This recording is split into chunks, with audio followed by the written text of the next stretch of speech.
যারা ছাত্র রাজনীতি নিষিদ্ধের নামে যারা মিছিল মিটিং করেছে এরাই পরবর্তীতে এদের কমিটিগুলোতে এসেছে। এটা একটা ফাত্রামি ছিল জাস্ট।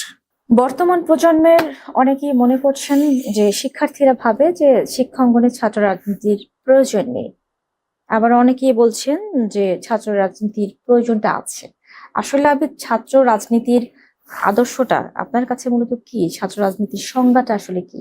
যে না, এটা শিক্ষাঙ্গনে আমাদের প্রয়োজন আছে, এই ব্যাপারে আপনার উক্তিটা শুনতে চাচ্ছিলাম। এটা 5 আগস্ট পরবর্তী সময়ে জামাত শিবির সাধারণ শিক্ষার্থীর বেশে আমাদেরকে রাজনৈতিকভাবে মোকাবেলা করতে ব্যর্থ হয়ে এই ধরনের ট্রামটা নিয়ে এসেছে।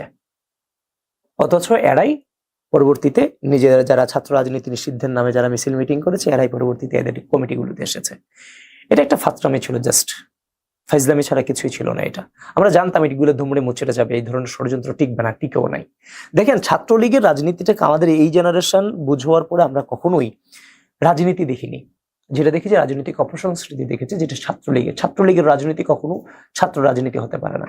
ছাত্র রাজনীতি আমার দৃষ্টিভঙ্গিতে শিক্ষার্থীদের পড়াশোনা, গবেষণা, সহশিক্ষা, রেজাল্ট এবং প্রতিটা ছেলে মেয়েকে পরিপূর্ণ দেশপ্রেমিক এবং ব্যক্তিত্ব সম্পন্ন হিসেবে গড়ে তোলাটাই ছাত্র রাজনীতির কাজ বলে আমি মনে করি। একদিকে যেমন আমি পড়ার টেবিলে থাকবো, আরেকদিকে আমার রাষ্ট্রের উপর যখন শত্রুর আক্রমণ হবে কিংবা রাষ্ট্রের ফ্যাসিজম জাগবে, একই সাথে আমার হাতে কলম থাকবে, আবার একই সাথে আমার হাতে অস্ত্রও থাকবে। আমি সেটাই বিশ্বাস করি। ছাত্র রাজনীতি দেশপ্রেমিক হিসেবে গড়ে তোলাটাই হচ্ছে ছাত্র রাজনীতির প্রধানতম কাজ, সেটাই আমি বিশ্বাস করি। এবং আমি সেই রাজনীতিকে লালন করি বলেই ওই রাজনৈতিক অপসংস্কৃতির বিরুদ্ধে আমি ছাত্র রাজনীতিতে এসেছি।